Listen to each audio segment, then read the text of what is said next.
Dans l'assemblée des saints, assoiffé je me tiens, que ton onction descende sur moi. Conscient que mon destin est dans le creux de ta main, que ton onction descende sur moi. Je suis disposé, assoiffé,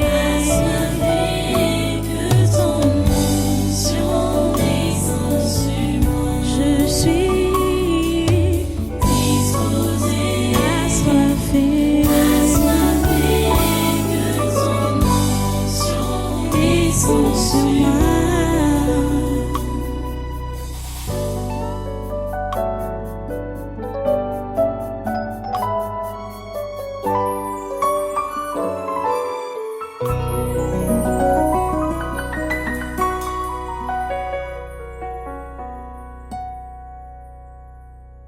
Alléluia. Voilà, prends donc ta Bible, et allons aujourd'hui dans le livre des commencements. Allons dans Genèse. Dans Genèse, j'aimerais faire un petit rappel ce matin pour la suite de notre enseignement de ce séminaire, dont la deuxième partie du séminaire qui a commencé depuis le mois de janvier. C'est la deuxième partie pour ce mois de février. Mais il faut qu'on fasse un tour dans les commencements pour voir les choses, parce que comme je suis en train de vous enseigner et de vous rappeler que l'école qu'on a tel que ça a été fait depuis et surtout ces derniers temps, dévie les chrétiens de l'essentiel, parce que tout le monde est focalisé, même les chrétiens sont focalisés et perdent de vue ce qu'ils sont appelés à faire pour ne compter que sur l'école pour leur progéniture. C'est pourquoi je veux que nous puissions partir dans le livre des commencements, dont la Genèse, chapitre 1 déjà. Genèse chapitre 1. Parce qu'il faut le rappeler que l'homme tire son origine en Dieu. Et si tu dis que tu es chrétien, tu es né de nouveau, tu es devenu chrétien, ça veut dire que tu t'es reconnecté à tes origines. Ou encore mieux, tu t'es reconnecté à ton origine. Ce qui fait que le mauvais héritage des pères fondateurs ne peut plus continuer à prévaloir dans ta vie. Allons, Genèse chapitre 1. Genèse chapitre 1, à partir du verset 26. Genèse à partir du verset 26. Bon, je voulais même lire beaucoup aujourd'hui, aller même jusqu'au chapitre 2, tout ça là, mais bon, le temps est contre nous. Je vais vous demander d'aller lire ça vous-même. Donc, à partir de là, on va lire là jusqu'au chapitre 2 de Genèse. Vous devez tout lire, même jusqu'au chapitre 3. Donc, pour voir la déchéance de l'homme au chapitre 3. Pourquoi est-ce que les choses n'ont pas évolué comme Dieu avait commencé avec l'homme? Genèse chapitre 1, à partir du verset 26. Nous lisons ceci. Puis Dieu dit, faisons l'homme à notre image, selon notre ressemblance, et qu'il domine sur les poissons de la mer, sur les oiseaux du ciel, sur le bétail, sur toute la terre, et sur tous les reptiles qui rampent sur la terre. Dieu créa l'homme à son image, il le créa à l'image de Dieu, il créa l'homme et la femme. Dieu les bénit, et Dieu leur dit, soyez féconds, multipliez, remplissez la terre et la l'assujettissez, et dominez sur les poissons de la mer, sur les oiseaux du ciel et sur tout animal qui se meut sur la terre.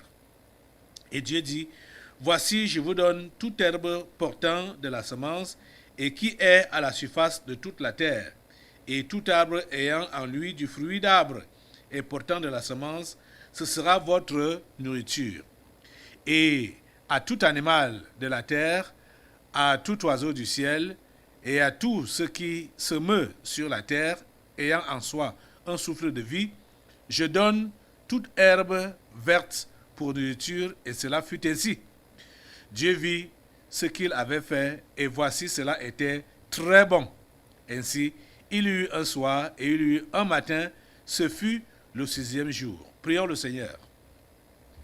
Dieu Tout-Puissant, nous te rendons grâce, nous te remercions pour ta parole de ce jour, ta parole de ce moment. Nous te remercions parce que tu nous instruis dans tes voies pour que nous te soyons utiles. Dieu Tout-Puissant, donne-nous donc des cœurs des disciples, donne-nous des oreilles des disciples, donne-nous le comportement des disciples. À tous tes enfants qui sont sous l'influence de ce programme maintenant, que ce soit ici au Tabernacle de la Liberté ou partout où ma voix est entendue, où ces images sont regardées, c'est un merci parce que tu permets que tous puissent accomplir ta volonté dans leur vie. À toi toute la gloire et tous les honneurs. Au nom puissant de Jésus, nous avons prié. Amen. Prenez place dans sa sainte présence et une fois de plus, soyez les bienvenus à ce conquête du surnaturel de ce jour. Voilà, nous sommes repartis dans les commencements avec la création de l'homme. L'homme tire son origine en Dieu. Au chapitre 3 de Genèse, on voit que la communion de l'homme avec Dieu a été brisée à cause de la désobéissance, donc le péché. Parce que Dieu lui avait donné des recommandations qu'il n'a pas respectées. Mais quand vous voyez ici ce que nous avons lu, nous sommes en train de comprendre que Dieu, en créant l'homme, en dernier lieu, il a voulu que l'homme soit en harmonie avec la nature. Dieu a voulu que l'homme soit en harmonie avec la nature et que l'homme domine sur la nature. Que l'homme gère, qu'il soit le gestionnaire de la nature.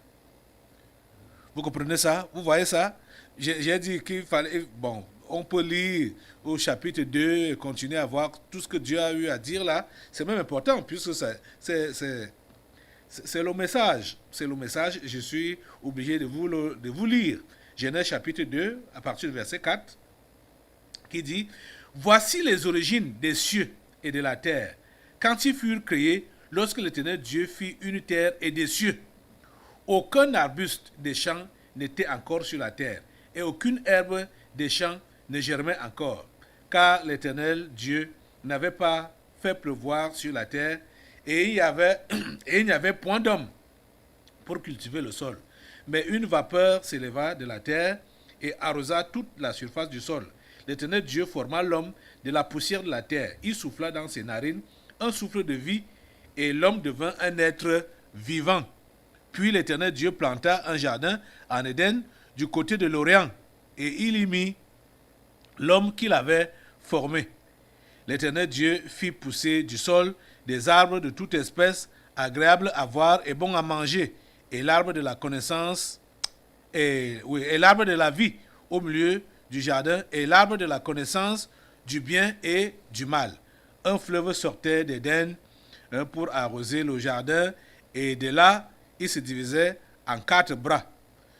Le nom du premier était Pishon, c'est celui qui entoure le pays de Havila où se trouve l'or. L'or de ce pays est pur. On y trouve aussi l'obdélion et la pierre d'onyx. Donc, vous voyez, les minéraux étaient là, présents. Depuis ce temps-là, on parle de les pierres d'onyx, donc les pierres précieuses.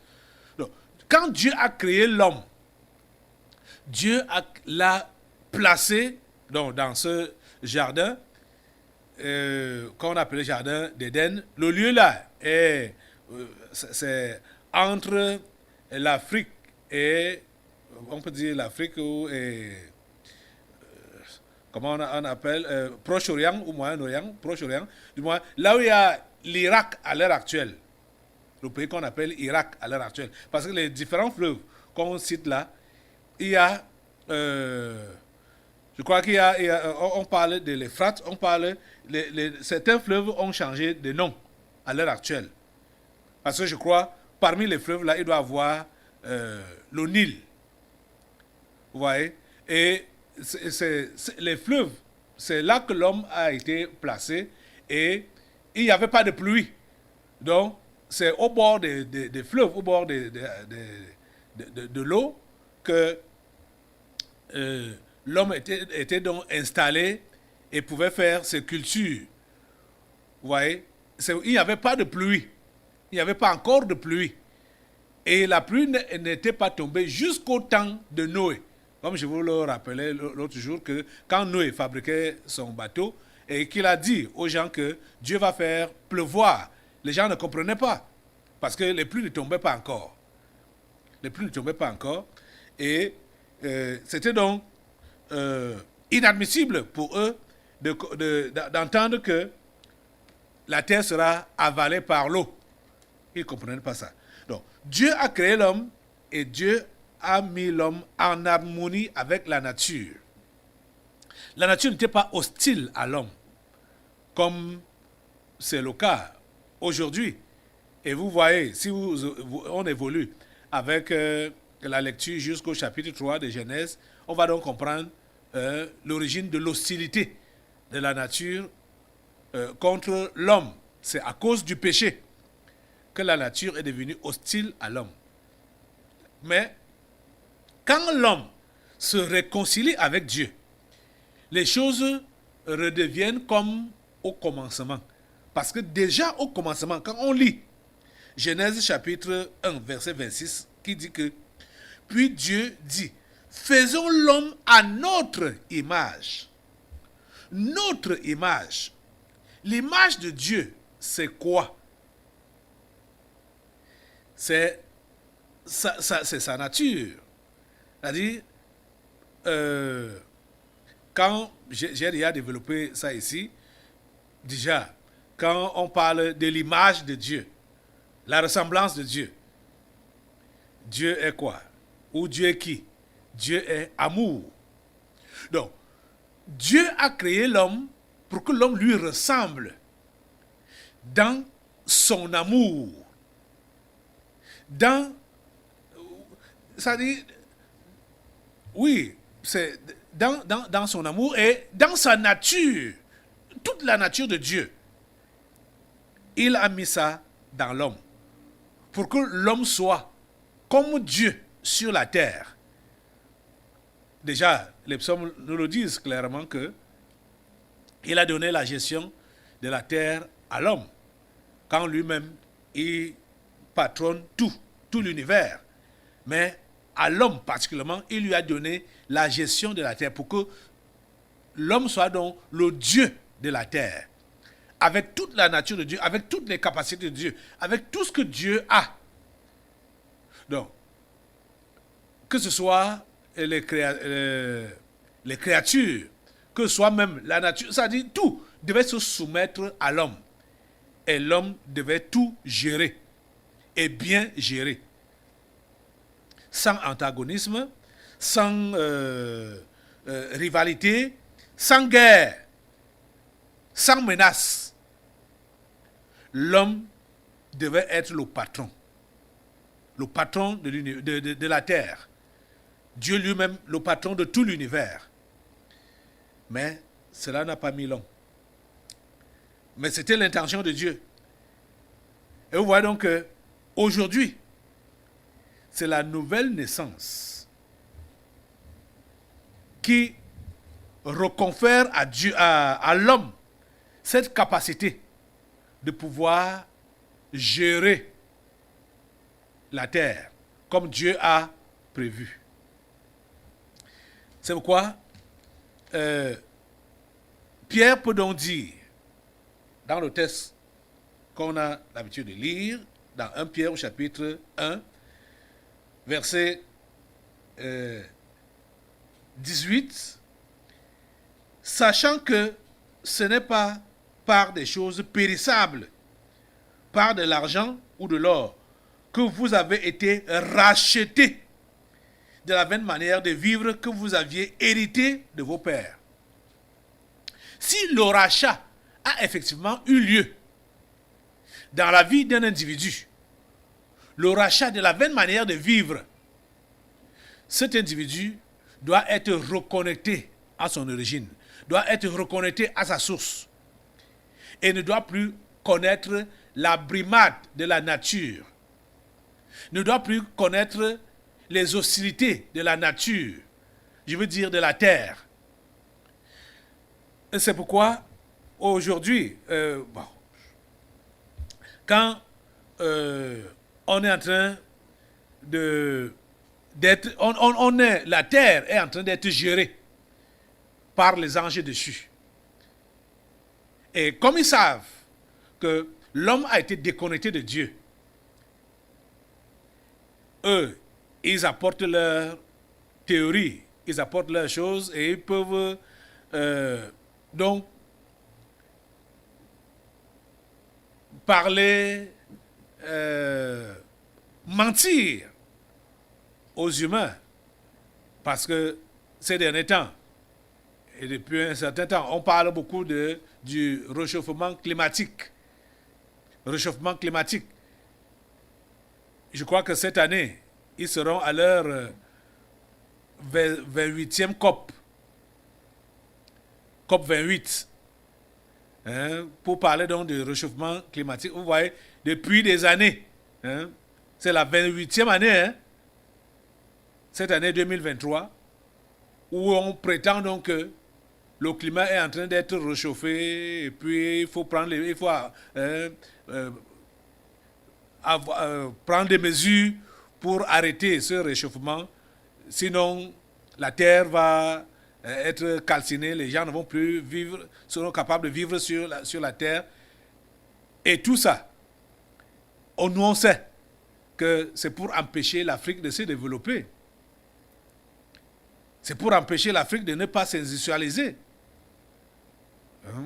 Du moins, c'est pour empêcher l'Afrique de s'industrialiser. Ils parlent donc de réchauffement climatique et tout ça, pour qu'il n'y ait pas des usines en Afrique, machin, tout ça là. Et voyons alors, nous avons sous la main l'exemple d'un Zimbabwéen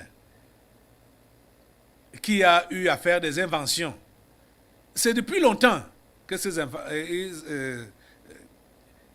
cet homme a été utilisé par Dieu pour faire ces inventions, qui devaient donc résoudre le problème du réchauffement climatique d'après les anges déchus de ce monde. Parce qu'il a inventé des appareils qui ne gênent pas, qui ne doivent pas gêner l'atmosphère. Voitures électriques sans chargement, l'hélicoptère, avions avec différentes sources de carburant qu'on pouvait y mettre, télévision sans énergie, sans câble, il a fait tout ça. Même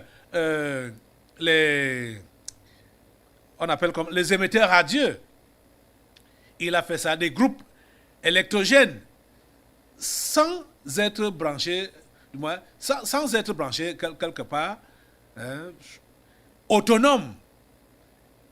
Mais les Africains n'ont pas voulu lui donner le brevet d'invention. Et il s'est déporté jusqu'en Amérique, où les Américains ont volé ce qu'il a fait, et on ne sait plus où il est maintenant là. On a eu de la peine, et de toutes les façons, peut-être un autre jour, ou demain, on pourra vous montrer encore d'autres vidéos là, concernant comment est-ce que il a reçu cette invention, il dit, j'ai lu son témoignage où il dit que c'est par révélation. C'est pourquoi il avait appelé ça cette technologie. C'est-à-dire, ainsi parle l'Éternel, thus said the Lord. Dieu lui parlait, Dieu lui montrait, et il pouvait mettre en pratique tout ce que Dieu lui montrait. Il a fait. On a refusé de lui donner le brevet d'invention pour dire que ces inventions n'obéissent pas à la loi naturelle, donc la loi de la physique. Jusqu'à ce qu'ils partent aux États-Unis. Et les Américains ont volé cette technologie. Tout récemment, à Las Vegas, les Blancs ont prétendu avoir donc inventé un téléviseur sans fil. Regardez comment l'une de nos sœurs, du moins nos frères qui sont là-bas aux États-Unis, les Noirs qui sont là-bas aux États-Unis, ont donné ça à celle-ci qui veut présenter cela. Regardez, elle s'appelle Mbida, je ne sais pas si c'est une Camerounaise. Regardez cela. Les gars, il y a quelques jours, j'ai fait une vidéo sur Maxwell Chikumbutso, l'inventeur zimbabwéen, qui est en train de révolutionner la manière dont les appareils électroniques et électriques fonctionnent.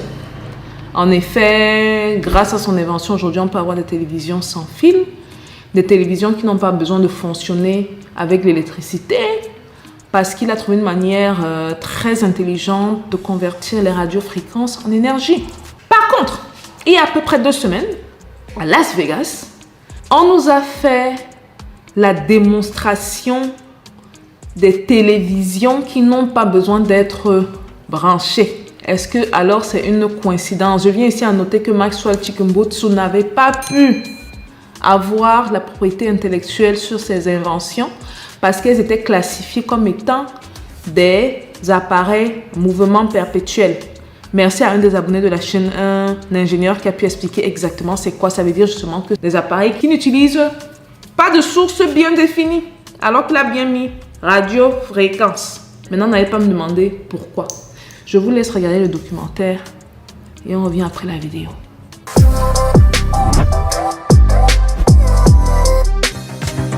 Jusqu'ici, il y avait les écrans toujours plus petits à emmener avec soi, ou les écrans toujours plus grands installés au salon. Cette année, le mélange ultime est apparu à Las Vegas, la première télévision transportable et sans aucun fil. Voilà, c'est notre téléviseur, 1,40 m de diagonale en 4K. Super léger, un peu comme un cadre photo que je peux décrocher et emmener avec moi n'importe où. Par exemple, je regarde de la télé dans la chambre et je veux l'amener dans ma cuisine. Eh bien, même pas besoin de la brancher ou d'installer des prises. Un téléviseur révolutionnaire qui tient 1 mois sans recharge de batterie et se colle au mur avec un système de ventouse. Une petite fortune, 3 000 € pièce, mais à ce prix-là, plus besoin de télécommande, la caméra intégrée du téléviseur vous obéit au doigt et à l'œil. Comme ça, et on ferme les bras. Et voilà.